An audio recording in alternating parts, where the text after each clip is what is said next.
Hi guys, welcome to this Friday's video. If you didn't see my messages on social media, there wasn't a video on Tuesday because I was saying goodbye to my little sister who has moved for the meantime, maybe permanently, we don't know, to Australia. So I did spend the whole weekend pretty much with her, doing things and just enjoying that sort of thing before she made the most epic move of her life. And so that's why there wasn't a video on Tuesday. Anyway, we're back to normal scheduling, so this will be up on Friday at 11 AM and then there will be a video on Tuesday at 11 AM and so on and so forth, and we're back to normal.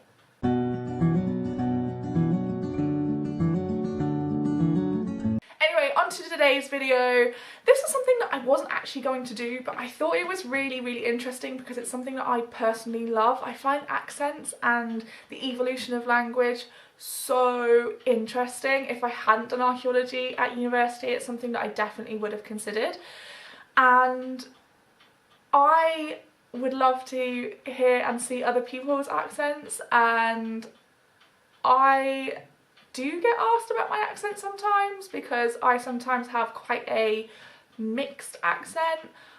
Originally I am from Hampshire, where I am now, and more specifically I am in Southampton. Southampton itself has always been a port town, so we've always had a little bit of a mixed accent. Hampshire itself has the stereotypical farmer accent, I'm going to call it, like almost a bit southwesty, or it's very received pronunciation, it's very Queen's English, it's very posh. And then it also has a little bit of like common, it's becoming a little bit more common, that's a horrible word to say, a bit more Londony, a bit more southeasty in that way, because we are, if you don't know, I should have got a map, okay, I'm going to insert a map and I'm going to highlight where Southampton is now on the map in case you don't know. Okay, and that map will come back because I'm going to show you where else I've lived. Personally, I moved to Liverpool when I was 18 and I stayed there for a few years, and when I came back from Liverpool I did have a Scouse accent, or at least a Scouse twang, and sometimes, especially when I've had a few drinks, that does come back. And also my granddad was Scouse, and then my mum also has a little bit of a twang sometimes. And she definitely says some words that are Scouse, so that has always been prevalent, so I did pick up that quite easily. And then I came back and then I moved to Ipswich, which was in Suffolk. Another map, I'll also highlight Liverpool in case people don't know where that is.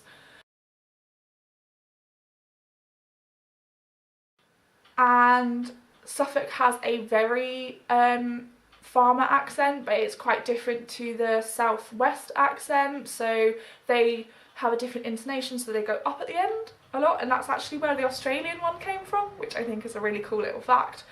And so I did become quite more farmery when I lived there, but again, a bit like Hampshire, it does have a very posh side to it as well. So my accent's a little bit of a mix match. I also do that thing where if I'm around someone I will try and subconsciously mimic their accent. So when I was with my ex, he was from Yorkshire, so my northern side did come out a bit stronger. He absolutely hated it when I did my Scouse though. So sometimes a bit of northern does come out, and that's probably also helped by the fact that I did live with northerners at university, so I picked that up as well. Anyway, the dialect survey is a survey that was first made in 2003, I think, by Professor Burdevaux. I don't even know if I'm saying that right, but I think it was an American survey, but loads of people on the internet are doing it. I didn't see this challenge until yesterday when I was watching Cayman Whispers, who is a lovely ASMR artist. Am I saying that right? I've never said that word out loud. ASMR artist? Yeah, and she has the most amazing South Appalachian accent, so like south but not deep south accent from America. Oh, so beautiful. Anyway, so I am going to do the accent challenge and we'll see how it goes.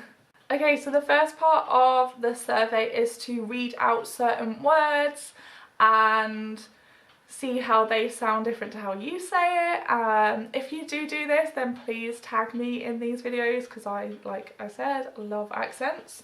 Okay, so the words are aunt, roof, root, wash, oil, theatre, iron, salmon, caramel, fire, water, shore, data, ruin, crayon, New Orleans, pecan, both, again, probably, spitting image, Alabama, lawyer, coupon, mayonnaise, syrup, pyjamas, court, naturally, aluminium, and envelope.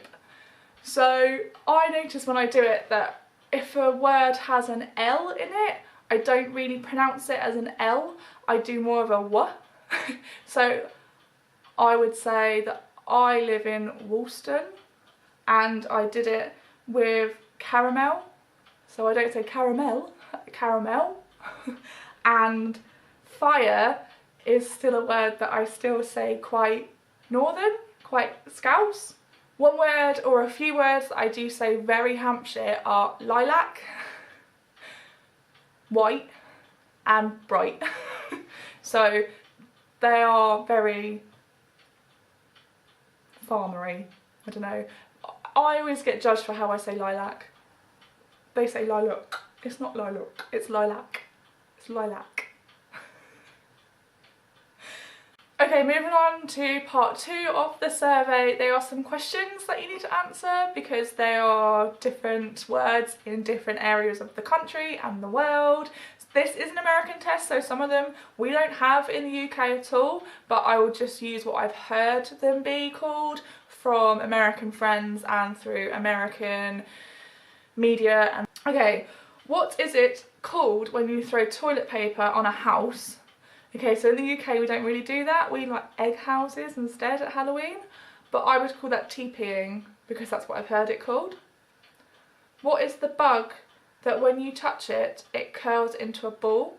It's a woodlouse. What is a bubbly carbonated drink called? I would call it pop, or like by what it's called. So I'd call it lemonade or orangeade or cherryade, but if it wasn't I'd just say pop. What do you call gym shoes? I call them trainers. What do you say to address a group of people? Hey guys? Probably what I say at the start of this video. What do you call the kind of spider or spider-like creature that has an oval shaped body and extremely long legs? I'd call it a daddy long legs. What do you call your grandparents? I have 2 granddads, a grandma and a nan. What do you call the wheeled contraption in which you carry groceries at the supermarket? That is a trolley. What do you call it when rain falls whilst the sun is shining? Is that a rainbow? I don't know. Is there another thing that is called? I thought everyone called it a rainbow. What is the thing that you change the TV channels with? The remote or the remote controller? So that is the end of the accent survey, accent challenge, and you learned a little bit more about my accent and sometimes why I sound a little bit more northern, a little bit more southern, a little bit more posh, a little bit more farmer. I've travelled around a lot. If you like this video, then please give me a thumbs up and comment down below. Don't forget, if you do this video, then please tag me in it because that would be awesome. And don't forget to hit the subscribe button as well. I upload videos every Tuesday and Friday at 11 AM. Until next time, guys. Bye.